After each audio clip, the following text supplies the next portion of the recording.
Well, hello everybody, welcome back to my channel. Thank you for watching. This is Glitzzy Gem.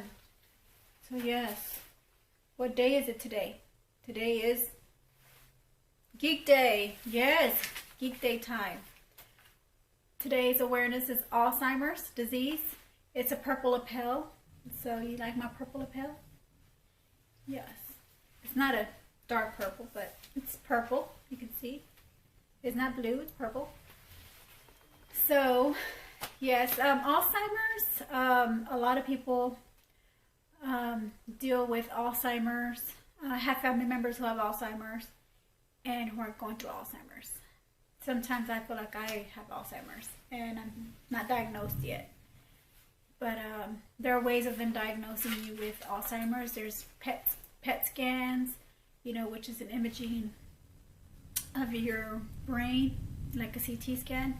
And then they'll be able to, as a matter of fact, I think I have information on PET scans, if I'm not mistaken. Yes, a PET scan is an image made using positron emission tomography, especially one of the brain. The PET scan or PET scan showed a spike in the activation of the brain's opioid receptors. So it tests. So there are tests that you can take to see if you have Alzheimer's. I haven't done that yet, but I will. I think I will soon get that done. So this information I'm going to talk to you about, I got off the Mayo Clinic, the Mayo Clinic's website. So I have my notes here in my, remember my Gold Digger book? I have my notes in here. All right, so let's talk about Alzheimer's. Okay, so first, before we get started, I want to show you a little skit of what Alzheimer's looks like. Okay, so here it is now.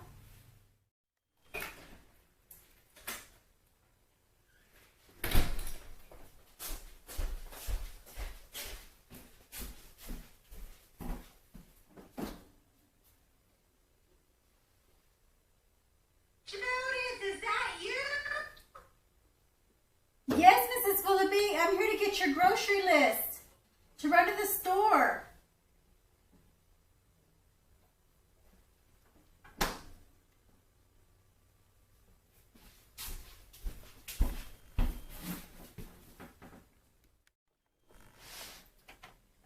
Can you come in here for a minute? Sure, what's wrong?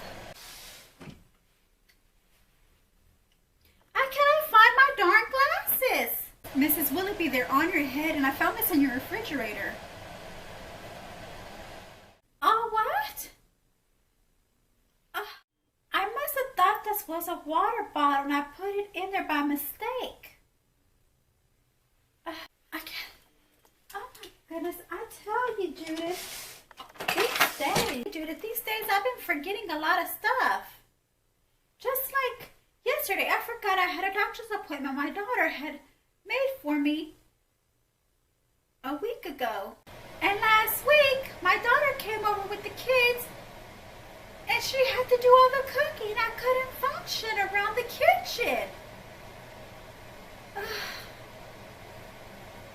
My mind was fuzzy that day. I didn't know what came over me.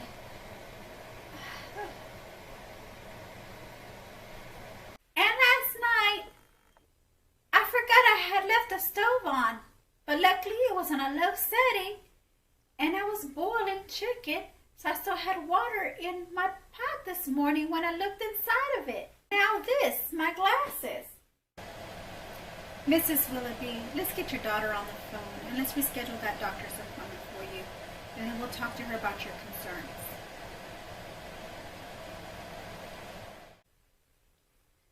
Okay, dear. Now, where did I put my phone?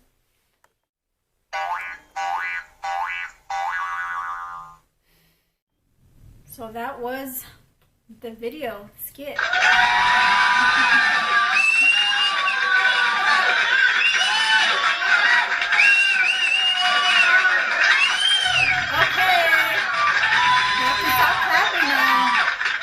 Okay, all right, Okay, that was enough clapping. Okay, well that's so yeah, that's what Alzheimer's looks like. So let's get into the meat of this subject. And I'm going to get into my website here because there's some information I wanted to share with you guys as well. Well, the rest of the disease. So far I have everything written down on my notepad here. So what is Alzheimer's? So Alzheimer's is a progressive disorder that causes brains to waste away and die.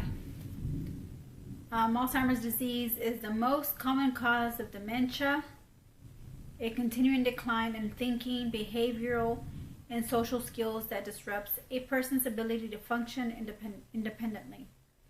So this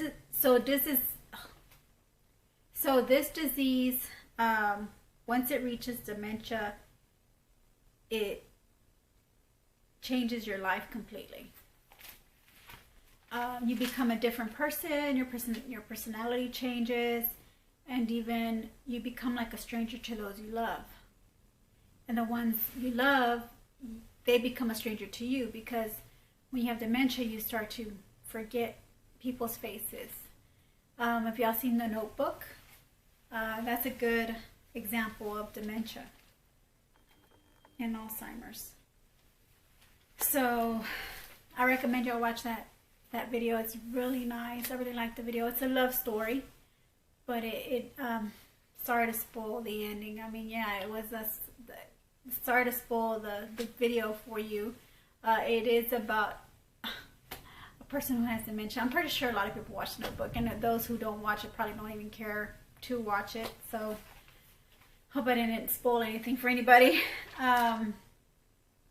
So what are the symptoms of Alzheimer's?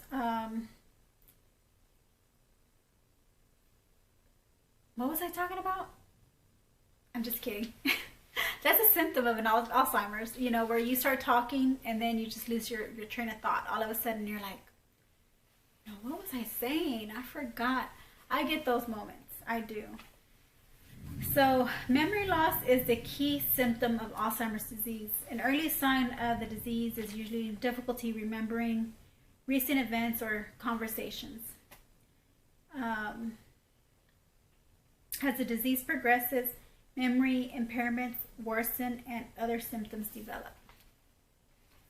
At first, a person with Alzheimer's disease may be aware of having it, of having difficulty remembering things and organizing thoughts. A family member or a friend may be more likely to see, you know, or notice how the symptoms worsen. So you yourself, you kind of have an idea, like me, I kind of have an idea that I might have Alzheimer's. But, excuse me.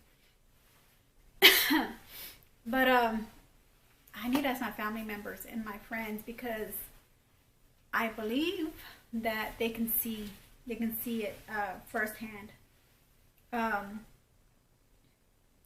So everyone has occasional memory lapses, like, you know, where they can't, you know, keep track of where they put their keys, where they put their cell phone, where they sometimes, you know, you may be looking for a pen and you don't know where you leave your supplies and stuff like that. That's normal, right? So but Alzheimer's persists and worsens, affecting the ability to function at work or at home. So people with Alzheimer's may repeat statements and questions over and over. So that's a sign there that you should watch out for in your family members. You forget conversations or appointments or events and not remembering them later. Potentially misplaced possessions, often putting them in illogical locations, like leaving your keys in the refrigerator, or your shoes in the refrigerator, or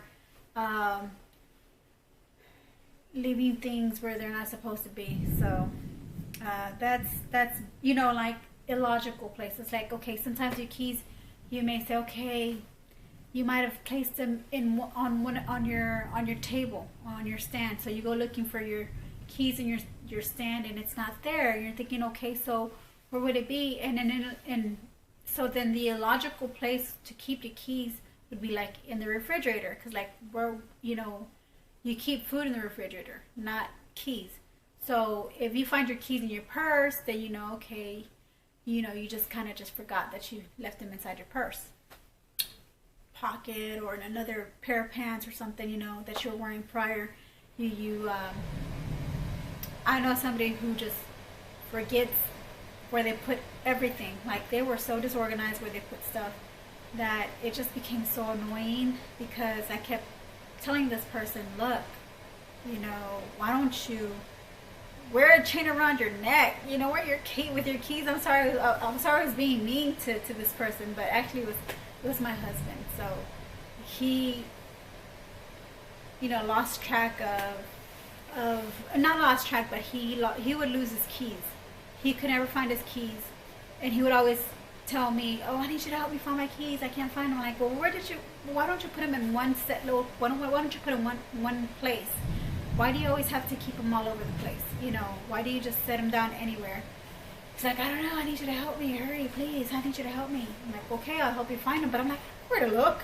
Like, where would you leave your keys? And then finally he finds them himself, and he gets angry at me because I couldn't find them. Yeah, it wasn't a good relationship at all, whatever. But that was another subject that I had mentioned about. Sounds like it's hailing outside. Is it hailing? Give me 1 minute. Okay, no, it's not hailing outside, but it's raining really, really hard. You can hear the thunder. I'm not sure if you can hear that. Okay, so on with the subject here. Get lost in familiar places. Eventually forget the names of family members and everyday objects.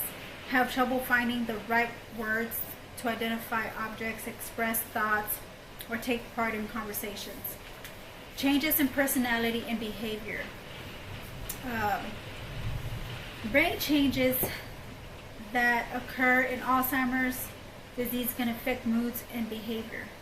Problems may include the following: depression, apathy, social withdrawal, mood swings, distrust in others, irritability and aggressiveness, change in sleeping habits, wandering, loss of inhibitions, delusions such as believing something has been stolen. Yes. Preserved skills. Many important skills are preserved for longer periods even while symptoms worsen. Preserved skills may include reading or listening to books, telling stories, and reminiscing, singing, listening to music, dancing, drawing, or doing crafts. So these are stuff that we all do on a daily basis. We sing, we reminisce, about our past. We read a book that we remember. That stuff stays preserved. Even with Alzheimer's. Those are just preserved skills that stay with you. Alright, so these skills may be preserved longer because they are controlled by parts of the brain affected later in the course of the disease. So it will affect you later on, but at the beginning it doesn't affect you, but eventually it will. And that's kind of sad to see, somebody go, or have a family member go through that, and then for you yourself to go through something like that, because you just sometimes you just have to be apologetic, and you apologize all the time because you forget things, and it's out of your control. There's nothing really you can do about it.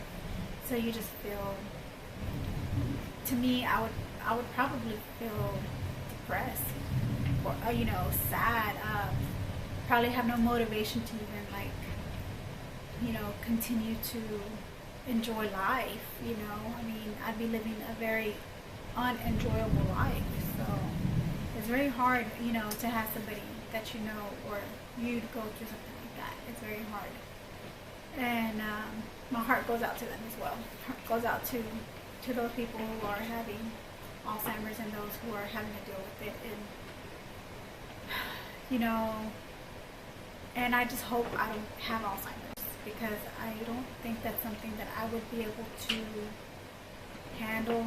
But, you know, you just never know until it really hits you. So went to see a doctor.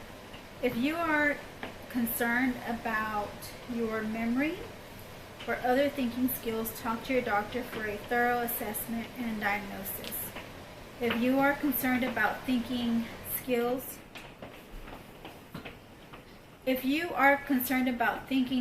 you observe in a family member or friend, talk about your concerns and ask about going together to a doctor's appointment.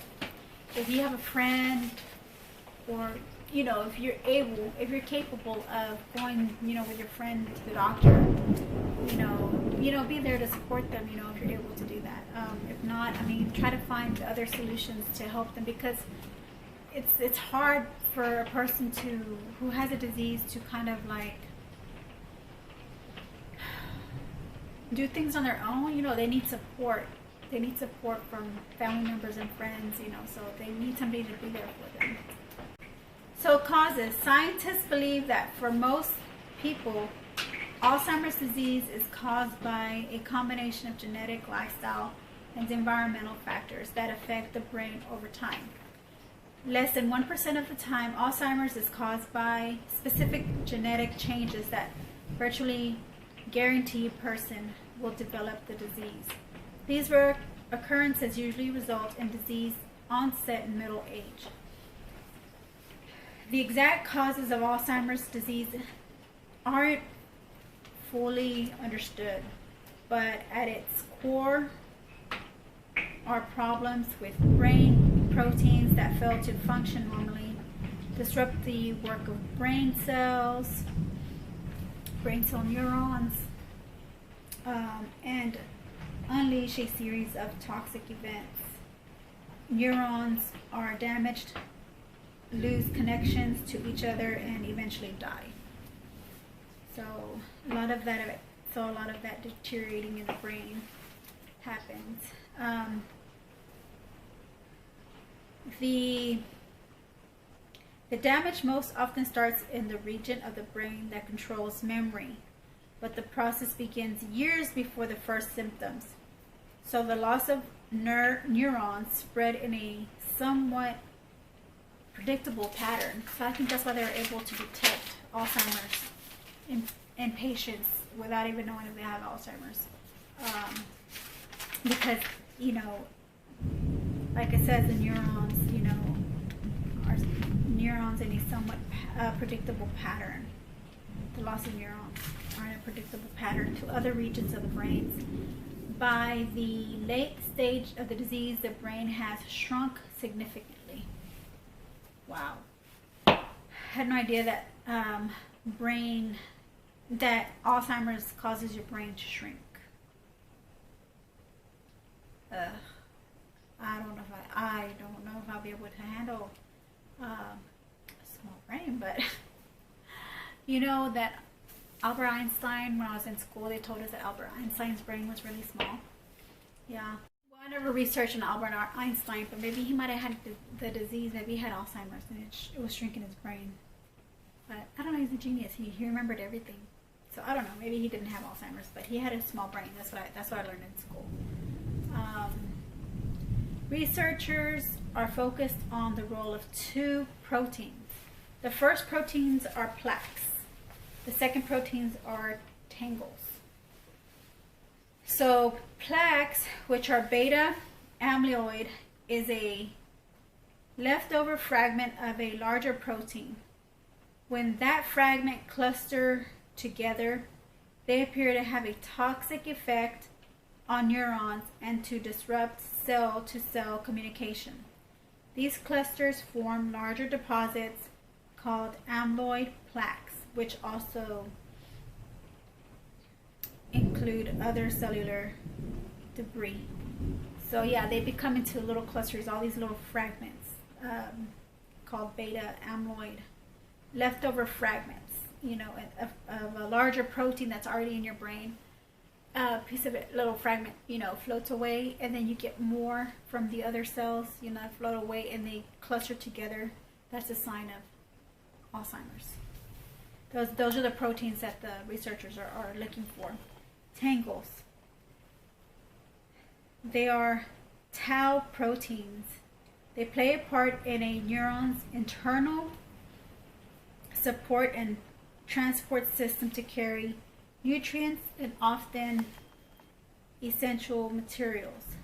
In Alzheimer's disease, tau proteins change shape and organize themselves into structures called neurofibrillary tangles. The tangles disrupt the transport system and are toxic to cells. So that's the other protein they talk about that they're able to detect. That one's more inside the neuron, yeah, it's more in depth, you know, and tangles are more, yeah, they're more in depth procedure to find those. So let me go into, because I got tired of writing, so I had to go and bookmark it on my cell phone. Excuse me.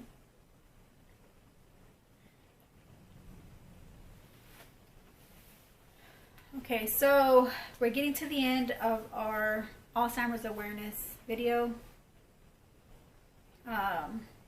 This goes over a lot of information, thinking and reasoning, making judgments and decisions, planning and performing familiar tasks, changes in personality and behavior, which we just talked about, preserved skills. We went to see a doctor. We talked about the causes, risk factors. Age is a risk factor. Family history and genetics. That one says your risk of developing Alzheimer's is somewhat higher if your first degree relative, your parent or sibling, has the disease. Most genetic mechanisms of Alzheimer's among families remain largely unexplained, and the genetic factors are likely complex.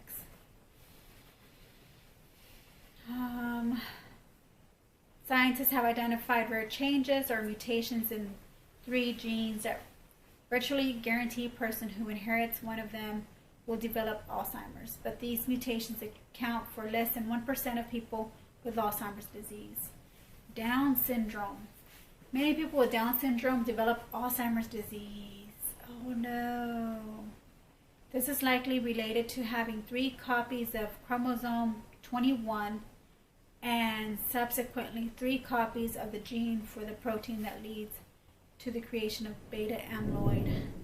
Signs and symptoms of Alzheimer's tend to appear 10 to 20 years earlier in people with Down syndrome than they do for the general population. So it tends to appear earlier, 10 to 20 years earlier than, I guess, the, you know, people with Down syndrome, they're able to detect it 10 to 20 years earlier. Now, your sex.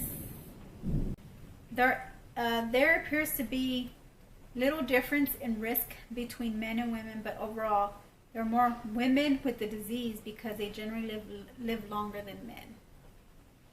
Yeah. And they have mild cognitive impairment with a decline in memory or other thinking skill that is greater than what would be expected for a person's age, but the decline doesn't prevent a person from functioning in social or work environments. Past head traumas. People who've had a severe head trauma have a great risk of Alzheimer's disease. Poor sleep patterns. Researchers have shown that poor sleep patterns, such as difficulty falling asleep or staying asleep, are associated with an increased risk of Alzheimer's disease. lifestyle, and heart health. So researchers have shown that the same risk factors associated with heart disease also increase the risk of Alzheimer's disease. These include lack of exercise, obesity, smoking or exposure to secondhand smoke, high blood pressure, high cholesterol, poorly controlled type 2 diabetes. So,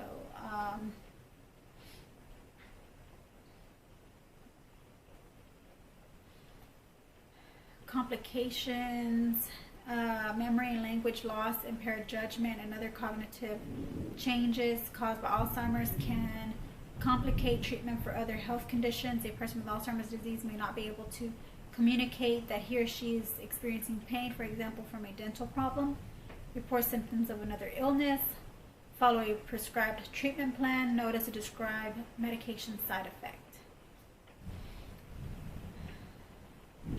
Okay, so as Alzheimer's disease progresses to its last stages, brain changes begin to affect physical functions such as swallowing, balance, and bowel and bladder control. These effects can increase the vulnerability to additional health problems such as inhaling food or liquid into the lungs, aspiration, pneumonia and other infections, falls, fractures, bed sores, malnutrition, or dehydration. How to prevent Alzheimer's disease is not a preventable condition. However, a number of lifestyle risk factors for Alzheimer's can be modified. Evidence suggests that changes in diet, exercise, and habits, steps to reduce the risk of cardiovascular disease, may also lower your risk of developing Alzheimer's disease and other disorders that cause dementia.